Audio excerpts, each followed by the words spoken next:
Está no ar o patrão. Gente interessante sempre vem. Histórias que prendem a atenção. Conversas que tocam o coração. Cada história é única ali. Francine traz tudo só pra ti. Curiosidades pra aprender. Com as celebridades te surpreender. Pode Fran, história de vida. Pode Fran, acontecimentos. Pode Fran, no YouTube brilha. Boa noite, estou aqui com Sérgio Franco, dentro do Centro Cultural Movimento, museu maravilhoso na cidade de Socorro, onde de uns anos para cá, muitas atividades com relação a duas rodas, lançamento de guia, eventos, muita coisa interessante tem acontecido aqui. A gente está 1h30 de São Paulo, acabamos de ver motociclistas carimbando passaporte. O passaporte, acho que são do Sul, né? Sim. Rio Grande do Sul. Então, fica o convite para conhecerem esse lugar maravilhoso. Museu Duas Rodas, do Carlãozinho, né? O Carlãozinho que gestiona aqui. Teve seu apoio para trazer ele para cá? Não, algumas ideias só. Só umas ideias. Nós somos amigos há muitos anos. Sim. Ele veio parar aqui em Socorro. Mas foi por causa do Luciano Peixoto. Olha! Ele é amigo do Luciano também, né?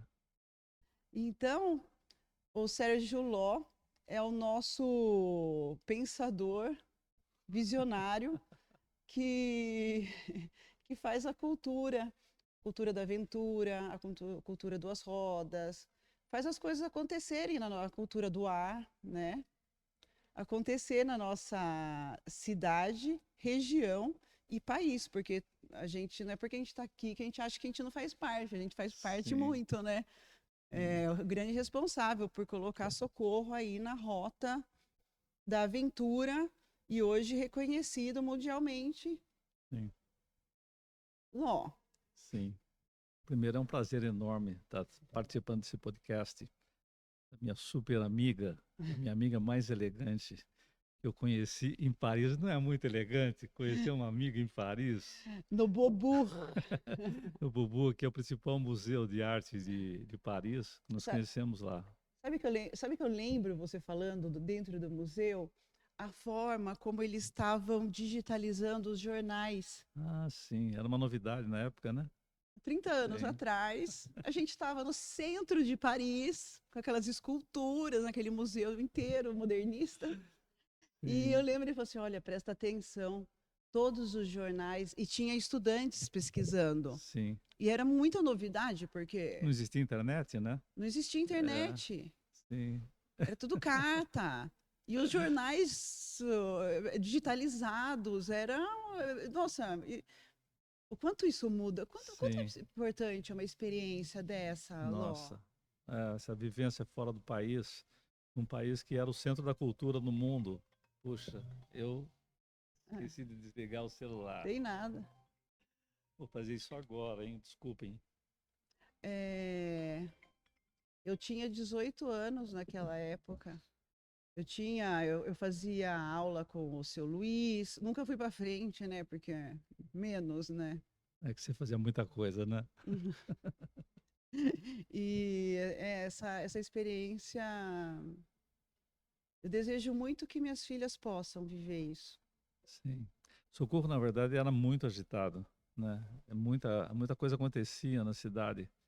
Às vezes eu converso com algumas pessoas que acham que não, mas a minha memória de infância em Socorro, memória de atividade o tempo inteiro. A gente tinha muita coisa para fazer, né? E você, eu lembro que você já era uma pessoa bem agitada na época, né? Sim. Eu te conheci você muito pequenininha dentro da tipografia do Chico Ferragutti, teu avô, que era uma pessoa genial. Nossa, eu lembro que meu avô, até os últimos dias, ele lia diariamente a Folha e o Estado. Sim. Ele lia os dois jornais. Então, apesar dele ser um senhorzinho dentro do mundinho dele, da tipografia, ele era super informado. E a Sim, opinião dele era dele mesmo, porque ele tinha exato, os dois exato. lados. Que na época só tinha os dois jornais que Sim, chegavam aqui na cidade. exato. É. Normalmente de manhã na minha casa, tinha uma mesa na copa da casa, meu pai sentava de um lado, minha mãe do outro. Meu pai com a Folha e minha mãe com o Estadão. Eles liam os dois jornais e discutiam. Eles tinham posições diferentes políticas e Sim, discutiam de manhã todos os dias. E meu pai fez isso a vida inteira até os quase 100 anos. é. Era uma outra cultura, né? E mais tempo também para poder se dedicar a isso, que hoje a vida está muito corrida, né? E esse hábito de você pensar todos os dias, eu acho que é o que te salva Exato. né, de muito que a gente está vendo hoje, né? Sim. Mas você sabe que quando eu penso nessa época, né? Principalmente na minha infância e tal, a gente fazia tanta coisa em Socorro. Eu, por exemplo, me lembro que quando eu era pequeno tinha feira de ciências na escola. Essa, né, você acha que não pegou, Não, né? eu Você peguei pegou Feira de também a feira de Ciências, o ciências. Craveiro na época. E a gente fazia coisas. Eu acabei fazendo engenharia eletrônica porque eu comecei a fazer dentro da feira um rádio de galena que aprendi a fazer na escola. Você imagina fazer um rádio, né? E também por influência do Ariovaldo Gomes, que Hum, mexia com eletrônica, a gente montou uma estaçãozinha de rádio na cidade que antes de existir a primeira emissora de rádio aqui em Socorro. Saía da escola e pegava os pedidos de músicas assim, funcionava primeiro no porão da casa do Ariovaldo, depois na minha casa. E além disso tinha eu tocava num conjunto com o Edmur Godoy, né? Foi o primeiro ah, conjunto de rock, a primeira guitarra que apareceu na cidade foi do Edmur. A segunda foi o Vanderlei Tasca que trouxe no olha, primeiro conjunto de rock, chamado Os Infernais. Quando o Vanderlei foi fazer medicina, eu entrei no lugar do Vanderlei e depois tocava em conjunto de bailes, tal. Com 16 anos eu consegui comprar um carro, porque quem tocava em baile ganhava muito dinheiro. eu não sabia desse Sim. pedaço. E e agora, fazendo um link com o museu, né? Eu, nessa época, tive uma maior aventura da minha vida. A minha aventura, na verdade, era descer o rio com boia de caminhão, né? Que não existia rápido na época. Eu sou dessa tribo que descia com o pneu amarrado Isso. e ao Deus dará, sem capacete, sem nada, sem equipamento. Mas um dia apareceu um amigo em Socorro, mudou para Socorro. O nome dele é Estevão Picarelli. Ele mora em Socorro hoje, lá no Jardim do Bosque. E ele foi diretor da PUC Campinas. Tá um cara muito inteligente. Ele apareceu com uma bicicleta motorizada, que agora tem algumas em Socorro, né? Com um motor que chamava Mosquito. A Hum, hora que eu subi nessa bicicleta e dei uma volta no quarteirão, eu me lembro até hoje da emoção que eu senti de andar numa coisa motorizada. E a partir daí me apaixonei pelas motocicletas, né? Que linkando com o assunto desse museu aqui, né? E a partir daí, os caras que tinham motocicleta de Socorro, normalmente eram dois caras, que era o Ariovaldo Gomes, que tem um grande empresário da área aeronáutica, fabrica ultraleves e trikes, né? sim. E tinha um cara que chamava Forato, é o José Roberto Forato, que ele adorava motocicleta. Existiam duas motocicletas na cidade, ou Sério? existia, normalmente tinha sempre uma. E eu participava de um negócio que era o seguinte, às vezes eu comprava a moto do Gordo, que era o apelido dele, e depois o Ari comprava motocicleta, e a mesma motocicleta andava pela cidade, você imagina. Estou falando da década de 60, tinha uma motocicleta em Socorro. E daí, quando eu fui para São Paulo, influenciado pelo Ari, pela Feira de Ciências e tal, eu comecei a estudar eletrônica, fiz engenharia eletrônica, né? E, mas fui trabalhar na Honda. A Honda no Brasil estava começando. Ela não existia ainda em 1974. Fui fazer um estágio primeiro e depois fui funcionário da Honda. A primeira. Não existia, estava começando, mas assim, qual a referência que vocês tinham? Já era uma marca de A carro? Honda revolucionou o mercado mundial porque, na verdade, as motocicletas antigas, Ah, primeiro eram todas pretas. Ou existiam algumas marrom assim, mas a maior parte eram. E eram aham. motocicletas que não tinham muita preocupação com a questão estética. A Honda lançou uma motocicleta uma estética completamente diferente. No Japão, Hum. entrou no mundo inteiro, nos Estados Unidos. Mas no Brasil era proibido a importação de carros e motos. Sim. E daí a Yamaha entrou um pouco antes, com a cinquentinha da Yamaha, mas daí a Honda entrou com a fábrica da CG 125. Eu entrei na Honda antes do lançamento da primeira. E fui trabalhar no lançamento da Honda. Nossa. E eu adorava motocicletas. E foi interessante que participava dos testes que tinha que fazer antes de lançar as motocicletas. E a gente criou um centro de pilotagem Honda. Ontem teve um evento aqui no museu onde a pessoa que era responsável por esse centro de pilotagem Honda estava aqui ontem e a gente relembrou o quanto foi importante. O Brasil fabricava naquela época 300 motocicletas por mês. 300 por mês, né?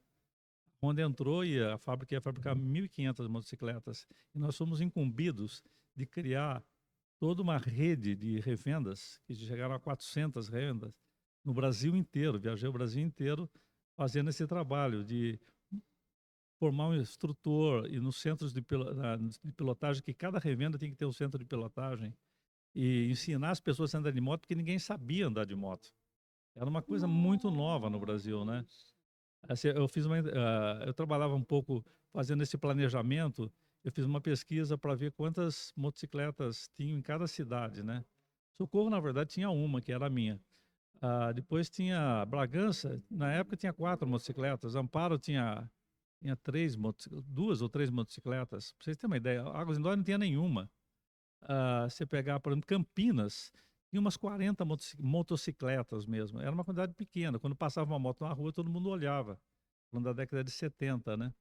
E quando a Honda começou a fabricar 1.500 motos por mês, no ano seguinte já começou a fabricar 3.000, depois acho que foi 7.000 motos por mês, depois já passou para 15.000, depois para 32.000 e povoou o Brasil inteiro. A gente ia nas cidades do interior, no Brasil inteiro, né? O Yasuda, que é esse amigo que estava aqui no evento, aqui no museu, era um instrutor e ele era um artista, porque eles faziam uma palestra dentro dos cinemas da cidade, dizendo, olha, aqui na cidade, motocicleta é uma coisa muito rara, mas o Brasil vai se transformar, vai encher de motocicletas e vocês precisam aprender a andar com segurança.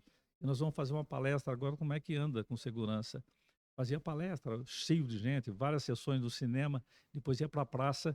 Na praça tinha um ônibus que parava, a gente subia em cima, o Yasuda subia em cima do caminhão, a gente tinha 10 motocicletas assim, e os caras diziam assim, agora vocês vão ver como é que é motocicleta. Motocicleta, pilotar uma motocicleta é mais ou menos como pilotar um avião, você tem que fazer um checklist antes de sair, ver a seta, ver a regulagem da embreagem, verificar o nível de gasolina, etc. Depois todo mundo junto, assim, seta direita, seta esquerda, acender o farol, depois ligar a motocicleta. Daí punha os caras mais importantes da cidade em cima dessas motocicletas, de jaqueta, capacete, fotografava para pôr no jornal do final de semana, né? Na cidade. Os caras mais legais, o prefeito, o delegado, o médico importante e tal. E fazia uma reportagem de uma página no jornal, né? E dizendo o seguinte, olha, isso aqui vai ser o futuro. Motocicleta é símbolo de liberdade, de mobilidade, as pessoas vão andar e tal. Daí fazia uma demonstração na rua. Na demonstração todo mundo sentava, os caras importantes sentavam em cima da motocicleta, eles ensinavam a fazer esse checklist, né? Seta direita, e todo mundo junto, assim, ficava bonito. Acendia o farol todos juntos tal, e os caras só fotografando. E depois falava, agora vamos ensinar como é que liga a motocicleta. Aí você liga a chave, vai acender uma luz verde no painel. Então, daí quando você vai subir o afogador, existia antigamente uma coisa que era afogador nas motocicletas. Você liga o afogador e daí você vira 20 graus o acelerador e dá a partida, com pedal que nem tinha partida elétrica. E daí todo mundo fazia isso ao mesmo tempo. E o cara olhava aquela rua na frente dele, na praça da cidade, e achava, puxa, agora eu vou andar de motocicleta. Ele falou assim, bom, agora faz o seguinte, desliga a chave. Nosso revendedor está aqui com uma mesa ali na frente, tirando pedidos. Daí saía assim, 70, 80 pedidos de pessoas que queriam comprar a motocicleta e o cara tinha 4 para vender. E o cara que comprava, a referência de valor era metade do valor de um Fusca. E o cara comprava e vendia logo depois pelo dobro do preço, porque ninguém tinha uma CG 125, que era o sonho de consumo de qualquer pessoa na cidade. Dá para acreditar num negócio desse? Putz. E foi tudo um plano pensado. Sim, ó, exatamente. E o importante, a Honda fez um trabalho lindo de fazer um treinamento com todo mundo, montou as motoescolas. Antigamente não existia carta de motocicleta, existia a carta, mas não existia o exame.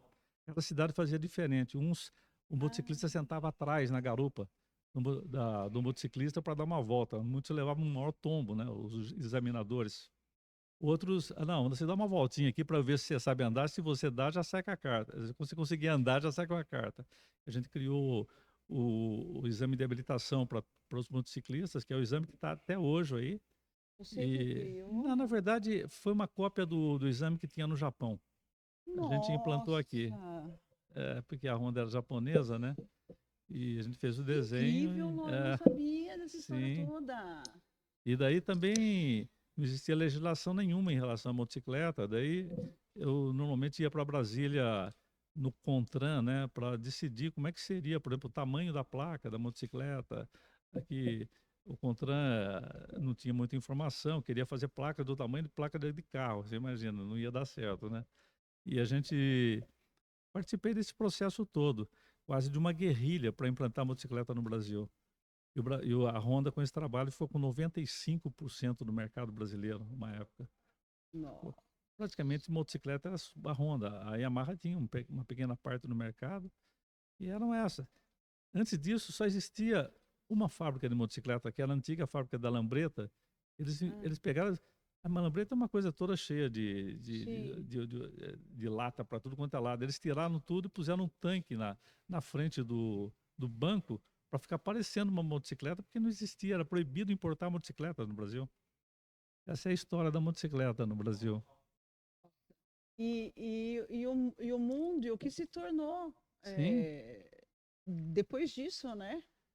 São 30 anos, 40 desse foi em momento? 75, 75? 40, né? 40 anos. Né? Mas a motocicleta acabou sendo realmente um veículo de transporte importante para o Brasil, né? E nós pegamos uma época que era uma crise do petróleo. E a motocicleta era um veículo super econômico, né? Então isso ajudou muito a Honda, né? E para mim foi uma experiência fantástica trabalhar com os japoneses, que eles naquela época eram um exemplo de administração. Eles, na verdade, usaram um sistema de administração usado nos Estados Unidos, mas que o próprio Estados Unidos não usou. E era muito interessante, até vou para Fala. os empresários que estão ouvindo, é muito interessante, que chamava bottom-up. Bottom-up quer dizer de baixo para cima, né? Quer dizer, e como é que era? As decisões todas dentro da Honda. A diretoria definia os objetivos, as estratégias e a missão, todas aquelas questões estratégicas da Honda, passava por todos os níveis hierárquicos, que era do presidente para a diretoria, para os gerentes, supervisores, encarregados, etc. E quem decidia o que era mais importante era o nível mais baixo, que tinha contato com o cliente potencial, né? Que entendia a cabeça do cliente, entendia a realidade local, porque o Brasil é muito grande. Vender motocicleta no Rio Grande do Sul era completamente diferente de vender motocicleta lá no Nordeste, por exemplo. No Rio Grande do Sul, olha isso é bacana de contar, porque é a diferença da cultura desse nosso país, né? Quando eu vendia no Rio Grande do Sul, os caras iam comprar uma motocicleta e perguntavam quantas cilindradas que é, qual a taxa de compressão do motor. Eles são muito ligados nessa questão de motores, tecnologia e tal, né? E a gente ia dar treinamento para os vendedores lá, tinha que dar treinamento altamente técnico. Quando a gente ia para o Nordeste, a gente foi com esse treinamento para lá e foi uma loucura, porque o cara da revenda, eu lembro de Campo Grande, no Nordeste, ouviu todo aquele curso que a gente deu, altamente técnico, né? Daí nós estávamos na revenda, ele falou assim, vamos explicar para você como é que vende motocicleta. Ele estava dentro da revenda, passou o cara na rua puxando um boi. Ele chamou o cara e falou assim, olha, quantos bois você tem lá? Ah, eu tô com uns 40 cabeças e tal, né?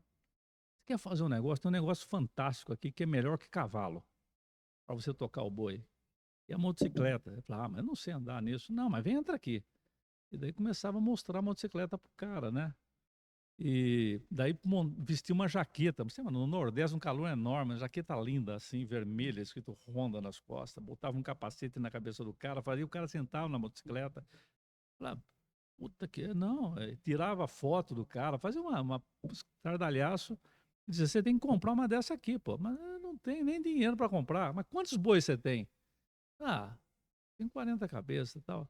Não. Quantas cabeças você dá a troco da motocicleta? Aí começava a negociar com o cara, cabeça de boi até de motocicleta. Que era um curso que a gente. O cara falou: você me vem aqui falar com essa coisa altamente técnica, para esse cara aqui que vem puxando boi pela rua, não dá certo. Então foi uma experiência importante de entender como é que os negócios funcionam no Brasil inteiro. Quer dizer, com culturas completamente diferentes, né? Foi uma coisa fantástica. E o valor da mesma coisa para. Para cada região do país, né?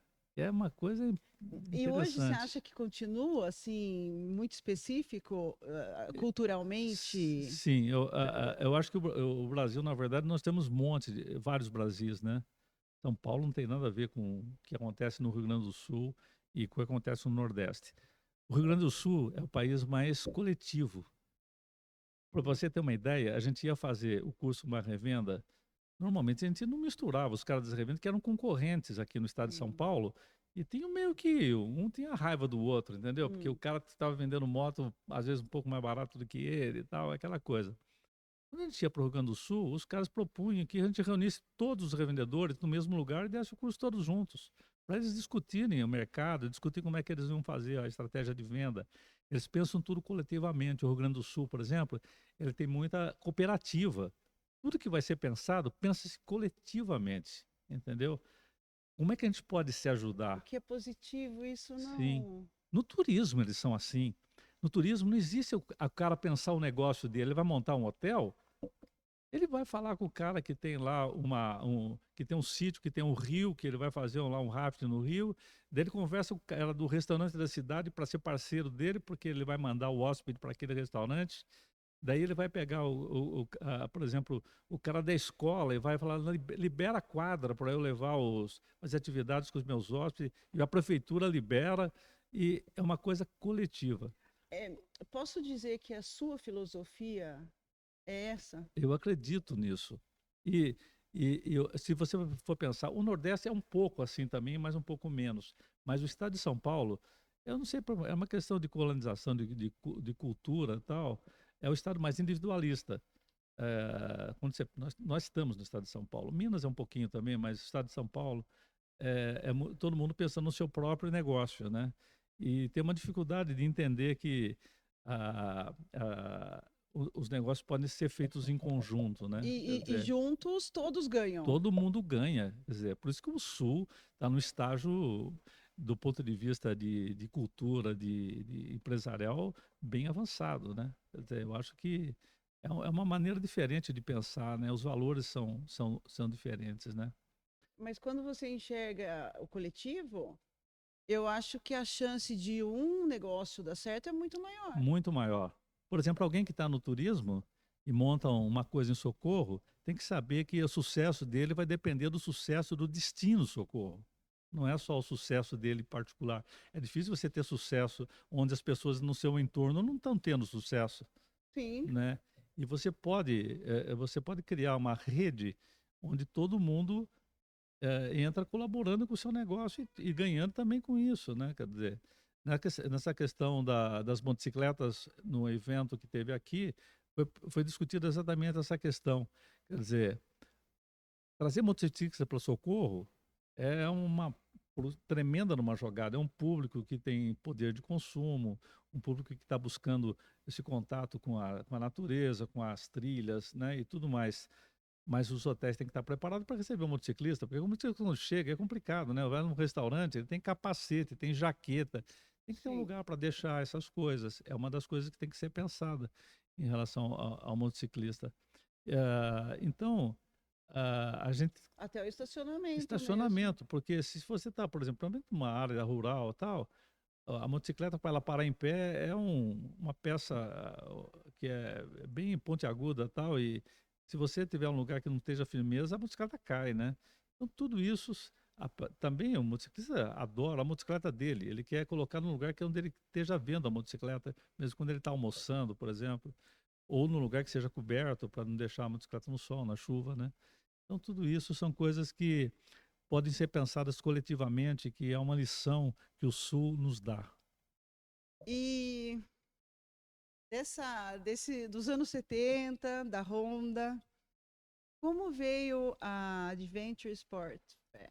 Então, na verdade, se for pensar o mundo da aventura para mim, começou na infância, né? É, Quando a gente descia o Rio do Peixe com uma boia de caminhão, aquilo já era uma aventura que não chamava rafting, mas era muito parecido. E era era boia uma cross. boia cross, só que na verdade era uma loucura, porque sem capacete, sem nenhuma norma de segurança, né? O perigo de bater a cabeça numa pedra, mas a gente fazia isso, né? Mas aos 19 anos eu fiz junto com um nosso amigo comum, Marcos Verzani, eu fiz uma viagem, eu tinha 18, 19 anos, da divisa do Paraná até Peruíbe a pé. Então, uns 80 quilômetros, 90 quilômetros. E não fomos lá para isso, nós fomos para Cananéia, que fica lá perto, tomamos um ônibus para ir para conhecer lá Pegamos uma carona de um barco, na verdade, até uma aldeia de pescadores, de lá não tinha como voltar para Cananéia. A gente não ia ficar lá porque o ônibus só passava uma vez por semana lá. Nós resolvemos ir a pé até Cananéia. De Cananéia nós achamos tão legal andar a pé pela praia, a gente começou a subir pela praia e entramos numa região ali da Ilha Comprida, entramos no meio da Jureia, que era um lugar totalmente inabitado, não entrava carro lá. Eram 70 quilômetros de praia, só com mata. A gente atravessou o caminho do telégrafo, que era cheio de morros na Sim. praia, né? E andamos na praia, debaixo de chuva e sol, sem barraca, sem comida, sem nada. Ficamos 5 dias caminhando e comendo goiaba que aparecia lá, tomando banho nas cachoeiras e chegamos até Peruíbe. Essa foi uma aventura, talvez a aventura mais inesquecível e mais radical que eu fiz, né? É claro que depois de adulto, que eu tenho a maior memória foi uma que nós saímos daqui, fomos de avião para o alto da Cordilheira dos Andes Nossa. e fazer um foto safari, mas isso já tinha começado o advento Ah. e nós pousamos numa pista a 5.000 pés de altura, em cima da cordilheira. Ah, E daí saímos de lá para fazer fotos, que era para o lançamento da Adventure Sports Fair, que era a feira que eu fazia, né? E essa passagem para o mundo da aventura foi bem interessante, porque eu comecei a juntar todas as coisas que eu gostava, né? Primeiro, essa coisa da caminhada na mata e tudo mais, né? Segundo, era a questão da motocicleta, porque as motocicletas eram uma paixão que eu tinha, né? Quando eu era moleque, eu e um amigo meu, o Ney Craveiro, a gente saía de bicicleta para ir para cidades vizinhas, mas estou falando que eu não tinha 14 anos. Meu não. pai quase morria do coração quando os amigos dele falavam, pô, eu vi teu filho em Águas de Lindóia, de bicicleta, junto com mais um moleque lá. E eu fui juntando essa coisa da bicicleta e na época eu tinha também uma Toyota, que eu fazia 4x4 e tal, e tinha comprado um pequeno avião. E comecei a fazer o curso de acrobacia aérea, né? E daí, daí eu falei, pô, tem aqui, ó, tem água, tem terra e tem ar. Pô, e daí eu arrumei um cara que foi muito importante na minha vida como sócio, que era o Serginho Bernardo. Sérgio Bernardo, irmão do Assis, do Sim. restaurante Varandas, Marido da né? Aninha. Da Aninha e tal. E o Serginho era meu grande amigo e até hoje. E a gente montou uma empresa. Na Vai Começamos Andava. na Vai Eu Andava. lembro, eu fui Nossa, é. lá. E a gente começou a fazer as feiras de malhas de Socorro. A gente fez as feiras de Monte Sião, de Jacutinga, depois fizemos feira em Lindóia, e depois começamos a fazer feiras de malhas, que chamava Feira do Circuito das Malhas, na Bienal de São Paulo, mas com 50, 60 mil pessoas visitando a feira, que transformou a vida da região inteira. Sim. Bom, tudo isso foi a questão também de juntar a experiência com feiras, né? Sim. Ah, só que Socorro, o que começou? comecei a sentir que o meu irmão tinha voltado para o Socorro. Bom, para quem não sabe, eu sou irmão do Zé Fernandes. E ele tinha pedido demissão da Ródia, estava mudando de Socorro e montou uma. Ele, na verdade, comprou um sítio, começou a plantar café, frutas, verduras, etc., e vendia na feira, em Socorro. Que era o sonho da vida É o dele, sonho né? da vida dele. Ele largou um cargo, alto cargo, numa multinacional, trabalhou em várias, viajou pelo mundo inteiro, para a África, para Cuba, para os Estados Unidos, para vários países. E depois estava em Paris, na verdade, na matriz, quando ele foi anunciar a promoção dele. E ele pediu demissão depois de ser promovido. E veio para Socorro. E ao mesmo tempo tinha pedido demissão nessa época da Honda. Foi junto, né? E daí, quando eu vim para Socorro, comecei a perceber que tinha já alguém descendo de rafting o rio, né? Que era o pessoal da Canoar. E daí o Eduardo da Aventura lá também, né? E falei, puxa, esse negócio é um mercado fantástico. E daí que surgiu a ideia de criar a Adventure Sports Fair. No fundo, é claro que era um negócio, mas eu juntei todas as minhas paixões numa feira, né? Eu tive a grande vantagem de ter o Serginho do meu lado. O Serginho é um cara, assim, super ligado na coisa administrativa, cara muito Sim. focado na coisa também da comercialização e Sim, no tal. operacional, né? É, isso. Eu sou meio voltado, eu fico às vezes com a cabeça muito lá na frente e esqueço do dia a dia de fazer a contabilidade, né? Então, Os gênios são assim, né? sim. Não, na verdade ali foi uma junção, né, de duas habilidades que deram certo. E essa Adventure Sports Fair acabou sendo a primeira feira de aventura com esse conceito de aventura do mundo.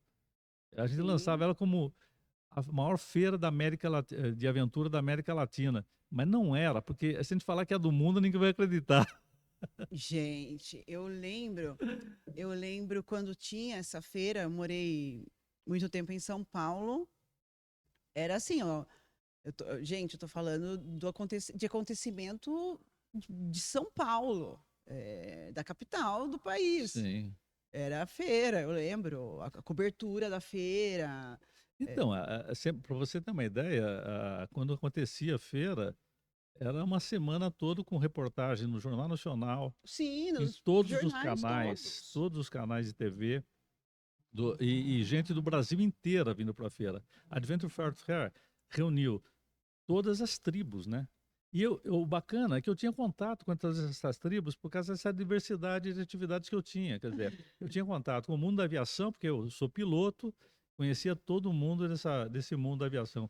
Conhecia o pessoal do rafting, de todas essas coisas de aventura, porque eu gostava disso também. Conhecia o pessoal do off-road, e eu também tinha um 4x4, fazia trilha e tudo mais. Daí eu era muito ligado nessa questão da sustentabilidade, era muito amigo do pessoal das ONGs, né? E daí Desde sempre, né, Ló? e apareceu duas pessoas que foram muito importantes na vida. Quando eu fiz essa caminhada pela trilha do Piabiru, desculpe, eh, de Cananéia até Peruíbe, né? Ah, quando eu cheguei em São Paulo de volta, eu fui na Rádio Eldorado dar uma entrevista, porque Eu estava já te ouvi acontecendo. na rádio. Você tinha um programa na Rádio Eu tive um Dourado? programa na Rádio Dourado durante 7 anos, que chamava Território Aventura, que falava de aventura e falava das músicas de cada país que as aventuras aconteciam, né? Eu escutava. E o repertório todo era fornecido pelo Bruno, marido da Da Marinilda, Marinilda. que tinha milhares de discos. E eu conseguia fazer um programa com uma diversidade enorme, entrevistando todo mundo que era importante da aventura, o Amir Klink, Valdemar Niklevics, todos esses caras que faziam expedições pelo mundo e também as pessoas que não eram brasileiras, que faziam entrevista online. Era uma coisa muito bacana. O programa que existiu durante 7 anos na Rádio Eldorado, que era a rádio que tinha Ah, pra o mim é mais elitista da mais cidade, incrível, mais né? incrível de São Paulo, né? Até hoje. Até hoje é. E engraçado que tudo isso a Adventure Sports Fair que propiciou, né? Esse contato com esse mundo. Depois da Adventure Sport Fair, a gente acabou, o Serginho, numa época, teve que vender a parte dele para uma outra empresa, que eram donos do Salão Duas Rodas. A gente juntou as empresas e eu acabei ficando também no Salão Duas Rodas, que era a maior feira, as maiores feiras de São Paulo era o Salão do Automóvel, o Salão Duas Rodas e a Adventure. E duas das feiras eu que ajudava, eu organizava a Adventure e participava da Duas Rodas, que era o sócio na empresa, que era Sim. uma pessoa que ficou uma época com minha sócia e tal, né? E depois a gente comprou a feira de aviação. E então eu era dono da feira de aviação, da feira de duas rodas e a da Adventure. Foi uma oportunidade de negócios que eu nunca imaginei que eu teria na vida, né? Uma coisa muito intensa. E tudo isso, você com a sua leveza, você se diverte, né, Ló? Mas você sabe, Fran, é o seguinte, eu não me sinto nem dono desse negócio todo, nem que foi eu que criei. Eu acho que talvez a única coisa legal aqui foi a seguinte, eu organizava a festa, mas quem trazia a empadinha e a cerveja eram esses caras. Eu Sim. sempre dizia, não, puxa, que negócio legal, traz para dentro da feira, traz para dentro da feira. E a feira ficava maravilhosa. Na hora que eu fazia isso, eu nem estava pensando em resultado financeiro, mas essas pessoas que É que o eram propósito transcende, né? Tudo. transcendem, ou seja, é claro que isso deu muito dinheiro, mas na verdade foi consequência da união de todo esse pessoal, sabe? Dessas várias tribos, as mais diferentes possíveis. A Advento, pela primeira vez, ela se reuniu, por exemplo, ela reuniu o pessoal de motociclismo com o pessoal de ciclismo, e não se dava muito bem, porque com o ciclista, quando passa uma motocicleta, ele reclama que o cara faz barulho e Hum. tal. Pessoal da náutica, o pessoal de toda a parte de ecoturismo acabou indo para a feira, o pessoal de motocicleta, o pessoal da aviação, o pessoal aqui da Asa Delta, o pessoal de Paraglide, todos eles estavam lá participando da feira todos os anos, né? O pessoal de off-road, o lançamento do Rally dos Sertões era feito dentro da feira, o lançamento do Paris-Dakar era feito dentro da feira. Todas as corridas de aventura deixavam para fazer o lançamento dentro da feira. Você falou, Dona, quantas revistas foram criadas a A partir partir da da feira, feira? muitas revistas, né, ligadas ao mundo da motocicleta, ao mundo da bicicleta, ao mundo da aventura, e quantas associações surgiram dentro da feira que eu incentivava.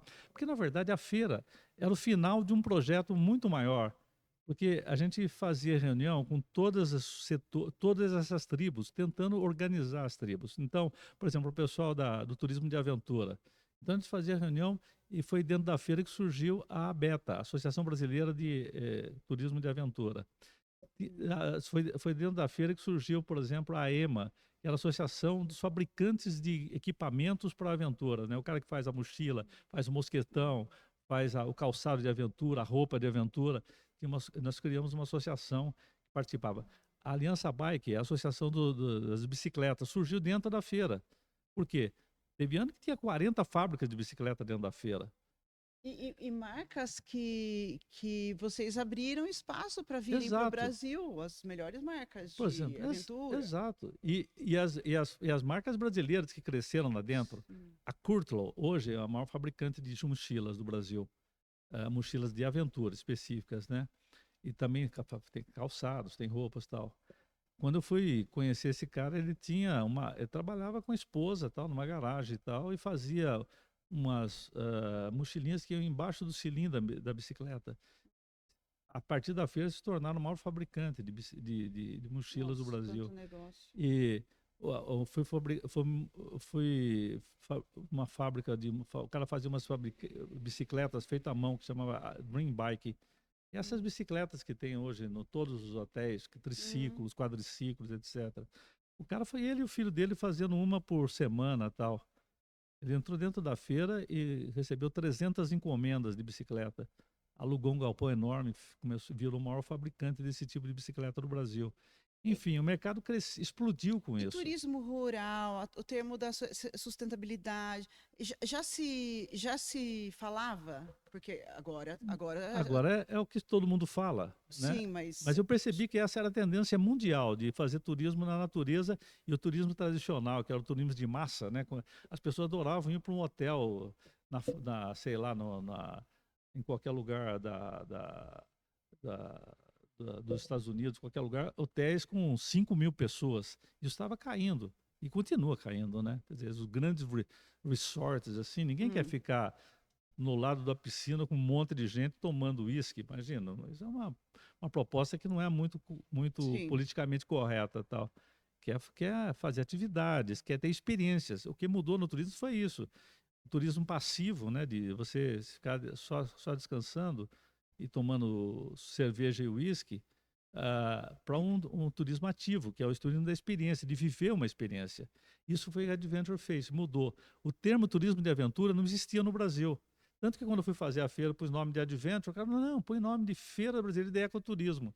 Eu falei, mas é muito mais do que ecoturismo. E o cara que tem um avião e dá a volta ao mundo é um aventureiro. O cara que faz um passeio para o Atacama de motocicleta é um aventureiro. E é um setor de motocicletas. O cara que tem um veleiro é um aventureiro, que às vezes dá a volta ao mundo de vela. Todas essas tribos são de aventura. E isso não é ecoturismo, né? Não. Então, é muito mais amplo do que o ecoturismo, essa coisa da aventura. E foi bacana porque é o seguinte, a feira só foi possível, por quê? Porque as grandes empresas, por exemplo, de automóveis, as empresas de motocicleta, as grandes de bicicletas, que são hoje, tem bicicleta de 150 mil reais, essas empresas compraram essa ideia e apoiavam a feira. E com isso, com o dinheiro dessas grandes empresas, se você pegar a Fiat, por exemplo, investia por ano na feira quase 1,5 milhão. Tinha um patrocínio, mas todo investimento que se fazia numa pista de off-road lá dentro e toda o stand que eles montavam tal, dava um investimento altíssimo. Com esse dinheiro, eu conseguia fazer com que as pequenas empresas entrassem na feira e começassem a mostrar os seus destinos. Daí os pequenos destinos turísticos começaram a ir para a feira. E começaram a divulgar. Socorro, é claro que eu sou do Socorro, eu pus um stand enorme lá para Socorro. E Socorro ficava em evidência o tempo inteiro tal. E uma coisa que eu tenho que dizer é que foi a participação do meu irmão, o Zé Fernandes, né? Além de... A gente sempre se trocou muito apoio, né? Quer dizer, Sim. ele me deu sempre muito apoio em relação à feira. Então, por exemplo, às vezes eu tinha que colocar na feira o cara que vendia barracas, o cara que vendia barcos, esse cara da bicicleta, etc. Mas o cara não tinha dinheiro para entrar. Eu ligava para o Zé, Zé, você não quer ficar com os produtos? Porque o cara não tem dinheiro para entrar, eu vou ficar os produtos, você compra. Pá, traz aqui pro hotel. Quer dizer, acabou sendo bom pro hotel, porque isso foi uma atividade a mais pro hotel, mas ajudou muito a feira, né? E na medida que eu fazia esse link também, né, de poder essas atividades de aventura de socorro, e a Reduções era a principal aqui, tá dentro da feira divulgando socorro, também acabava divulgando o socorro, Sim, os colégios de elite em São Paulo, sim, todos têm viagem marcada anual para para... cá. Exatamente, é. Fez uma diferença enorme isso, né? Agora, a coisa que eu mais me orgulho, sabe o que que é? É que o primeiro que eu fiz, a primeira feira totalmente sustentável. Eu conheci uma pessoa que chama Paula Arantes e o Mário Mantovani, que era o diretor da SOS Mata Atlântica. Eles falaram, não, tudo tem que ser sustentável. Nós vamos reciclar todo o lixo da feira. E nós vamos colocar essa reciclagem no centro da feira. Eu falei, nossa, mas só tem produto de luxo lá. É aviões, helicópteros, barcos, motocicletas, etc. Como é que eu vou pôr o lixo no... Não, o lixo tem que ser o centro da feira. Pô, é aquilo que eu falei para você. É você acreditar nessas ideias malucas das pessoas. E a gente colocou numa parte central da feira, super visível, toda a parte de reciclagem. Todo o lixo que é gerado pela feira vinha para o centro, era prensado no centro da feira.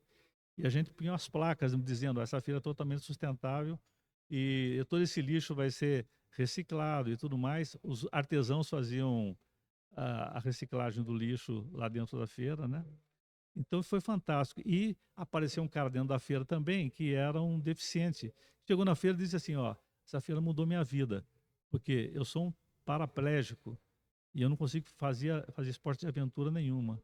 Daí eu fui para o Socorro e fui lá e consegui. Eles se adaptaram lá para fazer um barco, Porque o para fazer um Luciano já rafting. estava fazendo isso aqui com o seu Exatamente. irmão. Então, exatamente. O que aconteceu?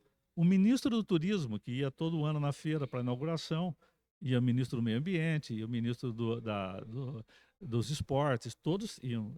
Às vezes tinha 4, 5 ministros na inauguração da feira. A Ele importância. passou lá nesse stand do. Ah, eu dei um lugar para esse cara que chamava Dadá, e ele montou um stand contando a história dele para as pessoas que estavam visitando a feira. O ministro passou lá e disse: Olha, coisa fantástica, mas tem muito deficiente. Ele disse: Olha, tem 30 milhões de pessoas com problema de mobilidade no Brasil. Mas o mercado é enorme, mas por que eu nunca vejo esses caras? Se tem tanta gente, eu devia ter um monte de gente aqui. Não tem, porque eles não saem de casa. Eles não conseguem subir num ônibus, eles não conseguem um carro adaptado para eles viajar com cadeira de roda, os hotéis não estão adaptados para eles e tal. Deu um ministro, Maris Guia, que é um cara sensacional, pensou, vamos fazer um projeto para isso? Daí saiu o projeto Aventura Segura, Aventura Especial, que o Dadá coordenou.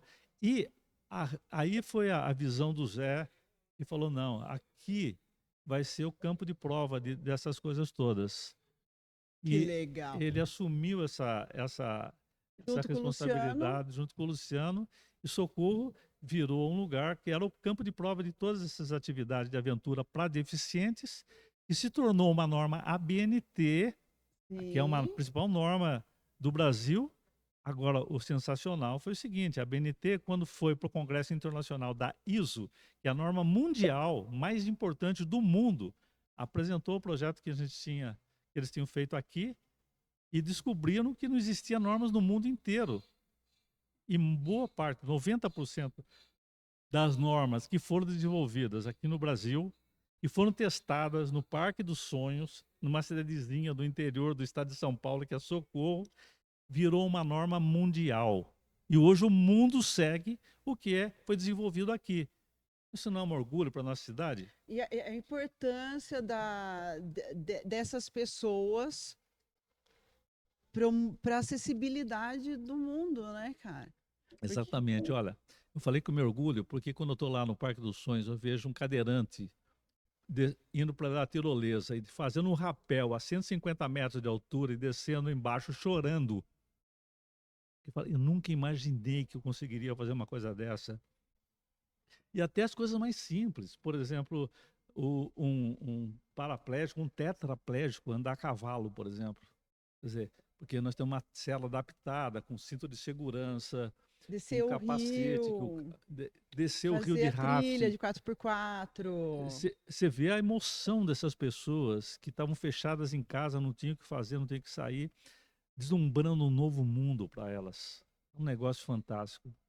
É um motivo realmente que eu tenho um orgulho de ter começado, e tenho um orgulho do Zé ter feito todo esse trabalho que Sim. realmente é louvável, né? Acreditar numa coisa que ninguém acreditava. Quando eu não falei só com o Zé, na verdade, um monte de hotéis estavam participando dessas reuniões lá dentro da feira, e eu senti um grande preconceito das pessoas que diziam o seguinte: não, mas eu vou pôr um monte de pessoas deficientes no meu hotel, os outros hóspedes não vão gostar. Preconceito total. Na verdade, o que acontece é o contrário. Quando você tem essas pessoas dentro do seu negócio, as pessoas olham e falam: que bacana esse pessoal se preocupar com o outro, a- agrega valor ao hotel. E Sim. tanto que você pega a rede dos sonhos, a rede que tem o maior nível de ocupação do circuito das águas, né? A gente chega a Sim. 90% de ocupação, 86% atualmente. Mas uma das razões, não é só essa, mas uma das razões é a questão da acessibilidade, que gera uma quantidade de notícias nos grandes canais de TV, nas Sim. redes sociais. Todos os blogueiros que chegam lá ficam apaixonados por ver toda aquela acessibilidade. Sim. Isso viraliza, traz um monte de gente para o negócio. E, na verdade, todo empresário do turismo de Socorro devia estar olhando para isso e dizendo: olha, puta, se deu tão certo, por que eu não posso fazer isso com o meu negócio? Tornar o meu negócio totalmente acessível. A maior parte dos hotéis de Socorro não são acessíveis. A Não, própria cidade, não é. eu acho que o Maurício atualmente está preocupado com essa questão e pretende investir nessa questão da acessibilidade, porque nós somos referência de O acessibilidade no O mundo, Luciano conta que na época que ele estava como secretário de acessibilidade, né? secretário, ele foi vereador um Sim, tempo, tá? Ele conta que até tem um documentário com o seu irmão contando toda essa história no YouTube. sim. É, ele conta que na cabeça dele, ele queria conseguir subir na calçada. Hum. Então, muito do que tem hoje foi pensado assim. Exato. Eu só quero subir na calçada. Tipo assim, não tem ângulo de rampa, que é uma coisa a Sim, ser feita. exato, é. Que é o que eu acho que Isso é a norma que foi desenvolvida e que hoje é obrigatória por lei, mas quase ninguém aplica. Então, e acho que é isso que o Maurício deseja Sim, a partir de agora, colocar em dia a sim, cidade. exato, é. Porque se nós somos referência, as pessoas que vêm para cá esperam encontrar uma cidade totalmente acessível, né? Acessível, por exemplo, não pode ter uma calçada onde alguém constrói uma casa e faz a rampa para subir na garagem do carro em cima da Não calçada. pode. Quer dizer, eu não acho que é má intenção, nada disso, mas é que não passa pela cabeça das pessoas que um cadeirante pode querer passar por ali e não consegue passar, né? Sim.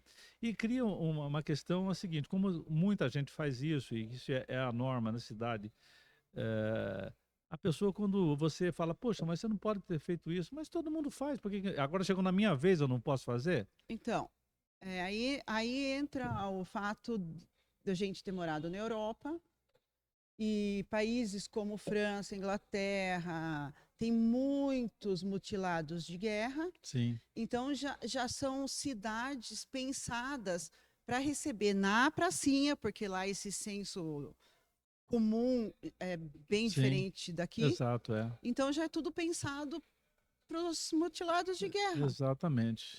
Olha, quando a gente começou a conversa foi sobre o tempo que você teve na Europa, certo? Você teve lá Sim, na França e tal. E isso é uma experiência que todo mundo que pudesse fazer seria muito interessante. sim. Eu, por exemplo, eu sempre conto uma questão que foi o seguinte.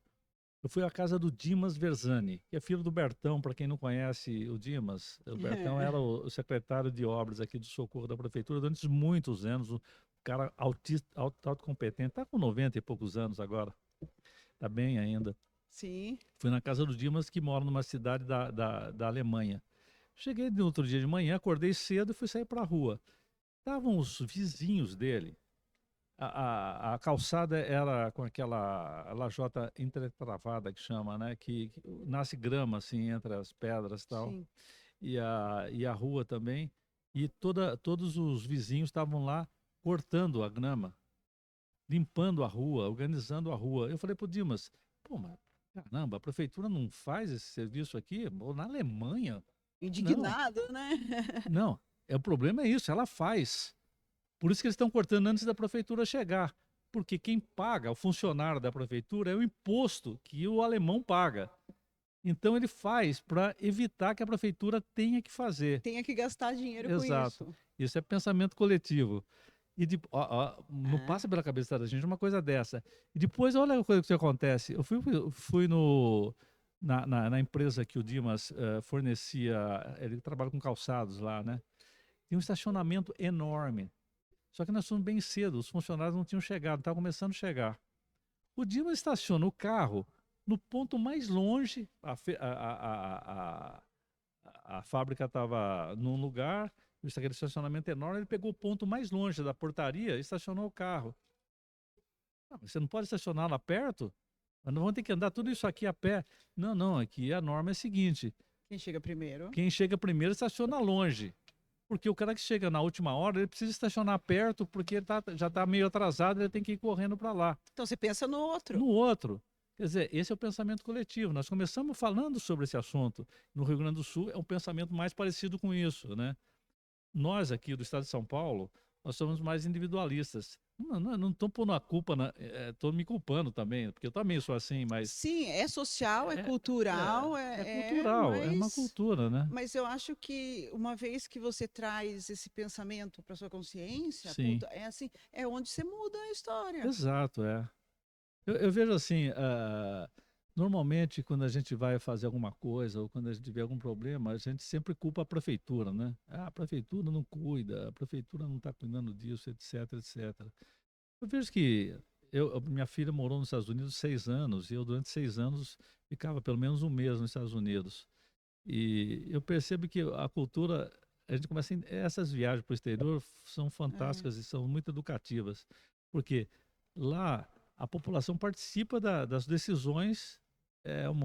Claro, um regime completamente diferente daqui. Cada rua tem lá a associação de morador de rua, que cuida das coisas que estão acontecendo na rua, e todo mundo participa das soluções que a prefeitura. Lá, por exemplo, é completamente. É até interessante eu falar desse assunto aqui, que não tem nada a ver com a nossa entrevista, Não, mas tem. ah, nos Estados Unidos, por exemplo, o prefeito ele não é o zelador da cidade. Ele não é o cara que cuida da ponte que caiu. Tem um gerente que faz isso. Então, o prefeito é um cara que pensa mais estrategicamente, a longo prazo, qual é o plano para a cidade, o que se espera da cidade para o futuro. As grandes estratégias de educação, a grande estratégia da saúde, a grande estratégia. Aqui, o prefeito tem que acumular essas duas funções, né? Quer dizer, além Sim. dele ser o cara que pensa na cidade que eu quero. Quer dizer, o prefeito de Socorro tem que pensar qual é o socorro que eu quero para que 10, 15, 20 anos para começar a fazer agora E isso. administra. Mas Os vai ter pepino. que resolver o problema do buraco que tem na frente da casa de alguém. Então, é uma missão quase impossível, né? Quer dizer, eu imagino o estresse que um Sim. prefeito tem para tentar resolver essas pequenas coisas, além das grandes coisas Para além, estratégicas, né? É muito difícil. O Sérgio, nessa excursão toda que a gente fez, eu quero chegar no hoje, no Move Fest, esse evento que está acontecendo aqui na cidade de Socorro. Vai ter material disponível no YouTube, no Instagram. Vai ter uma segunda edição ano que vem, tenho certeza. Eu queria que você falasse um pouco para as pessoas a importância, até porque muita gente daqui não entende a importância, por que será, tal, só sabe que está acontecendo alguma coisa. Então, eu queria enfatizar isso até para a próxima edição que aconteça, o que pode melhorar para Socorro, o Circuito das Águas, como território, destino, duas rodas, destino sustentável, 4x4, Sim. turismo rural, tudo relacionado às melhorias Sim. que a partir desse evento podem vir agregar na cidade. Olha, para mim, esse evento é uma coisa fundamental. E é fundamental ter acontecido aqui no CCM, que é o Centro Cultural Movimento, né?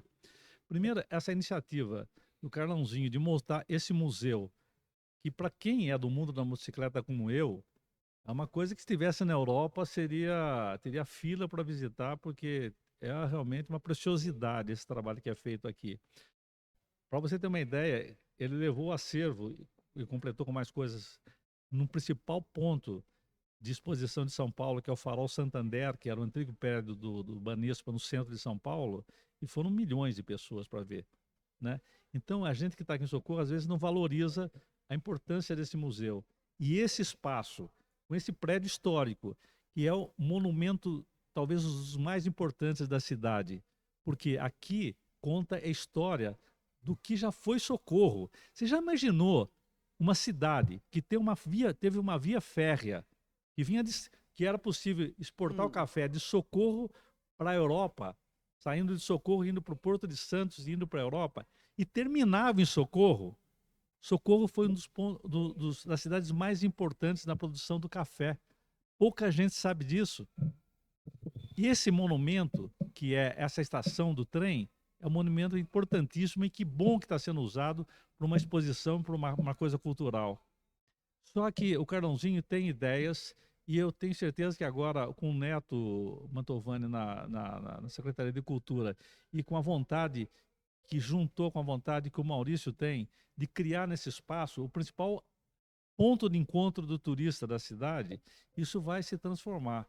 Eu não sei se eu posso falar das ideias que o Maurício e o Neto me contaram, tal, e o Carlãozinho, mas a ideia é transformar esse lugar aqui no grande ponto de encontro do turista, porque Socorro desenvolveu muito o turismo rural, mas a própria cidade, ela não é voltada para o turismo, né? Quer dizer, se você pega a rua direita, as lojas que tem lá são as lojas que tem em qualquer lugar do Brasil, né?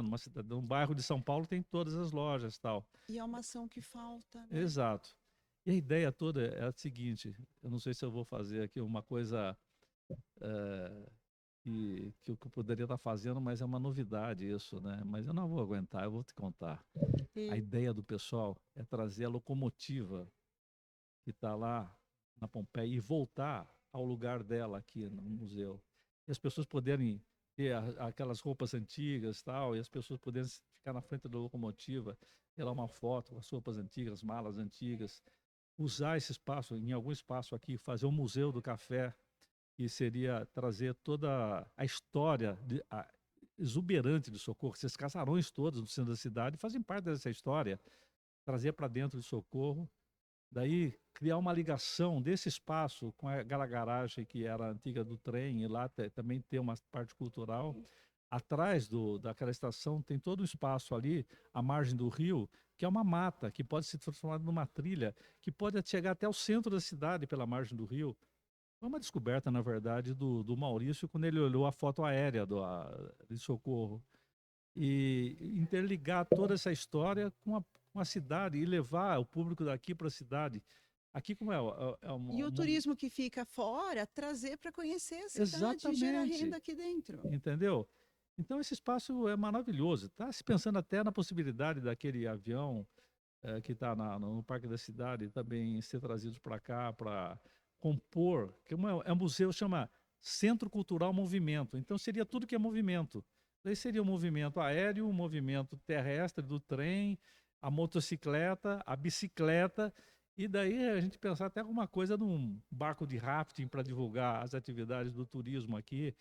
Ser um ponto Sim, de o rio partida aqui, aqui. tem um rio aqui do lado que estava com uma ideia de sair um passeio de barcos. Não seria uma coisa Metro só daqui. para esportistas de rafting, mas seria que qualquer Passeio. pessoa podia fazer um passeio pelo rio até o Parque da Cidade.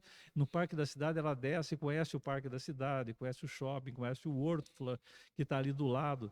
Não seria uma coisa fantástica? Eu estou assim acreditando muito nessa ideia desse pessoal novo que está entrando, É, porque esse movimento do turismo, eu acho que Francine, né? Eu moro no centro, sim, né? Então, assim, eu tenho minha visão socorrense do centro. sim, É, consolidou-se o turismo de aventura, a cidade é lotada, basta um passeio num sábado à tarde para sim, qualquer ponto da cidade, a gente é maravilhoso.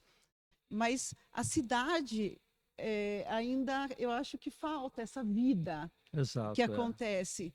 E isso, o passeio no Rio, a locomotiva, que é o Sim, resgate da exato. história.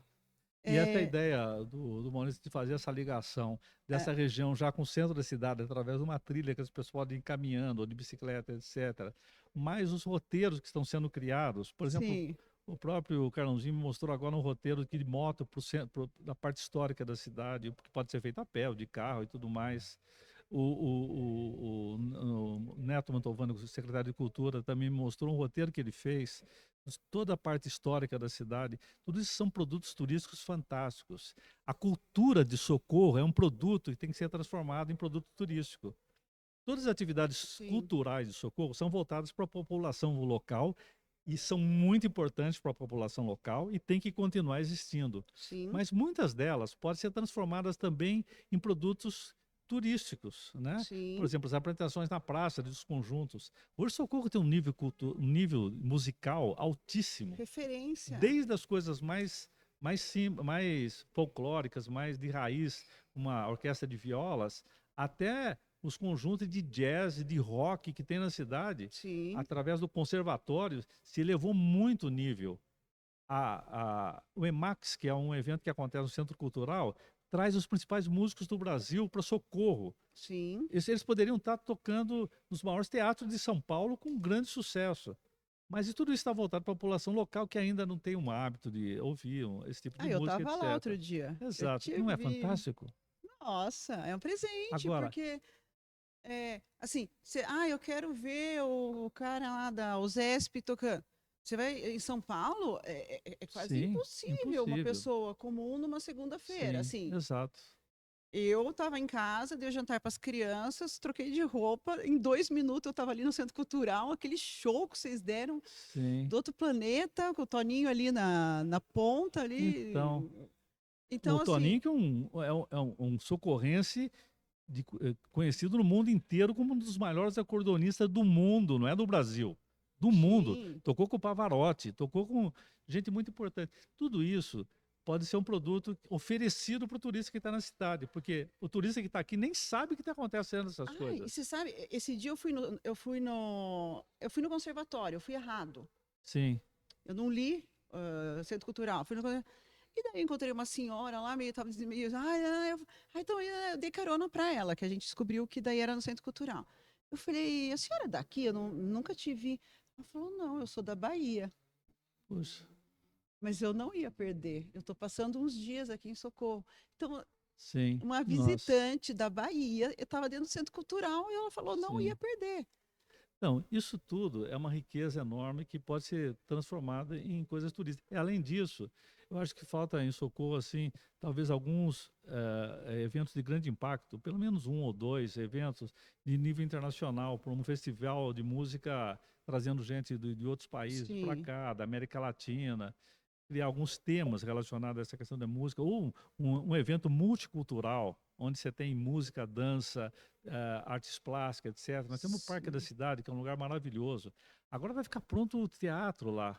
Imaginou quanta coisa dá para fazer? Não, Além de fazer as coisas para a população, que eu acho que tem que ser feita mesmo, quando você sim. pega a festa do peão, quando você pega as festas regionais que tem na zona rural, as festas religiosas, a festa de agosto, essas coisas são coisas voltadas para a população local e tem que ter, tem que ter. Mas Mas, muitas coisas podem ter uma pitada que fica interessante para o turista.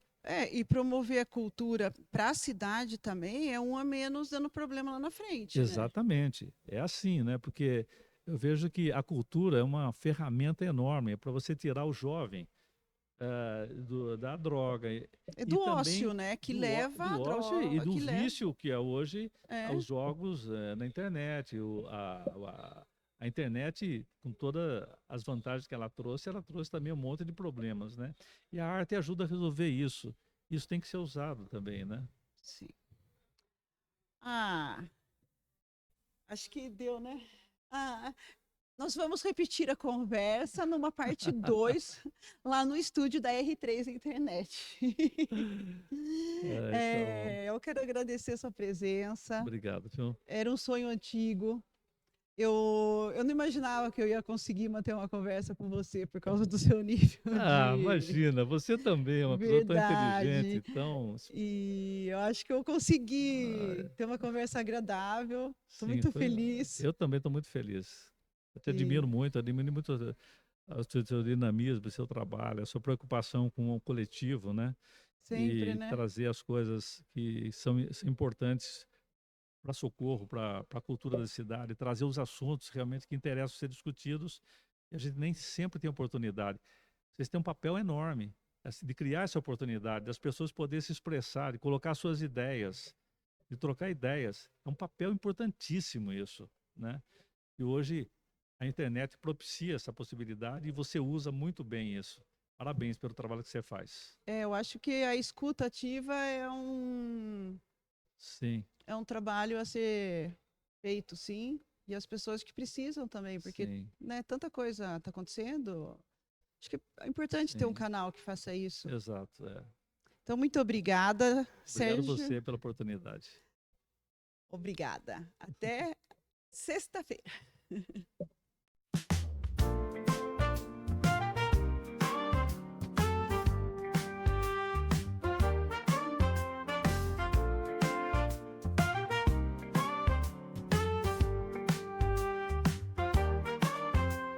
Entra no ar o patrão.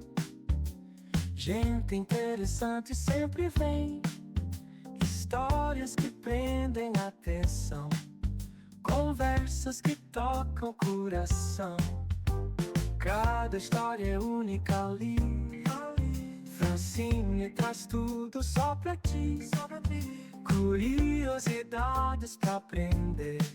Com as celebridades te surpreender. Pode Fran, história de vida. Pode Fran, acontecimentos. Pode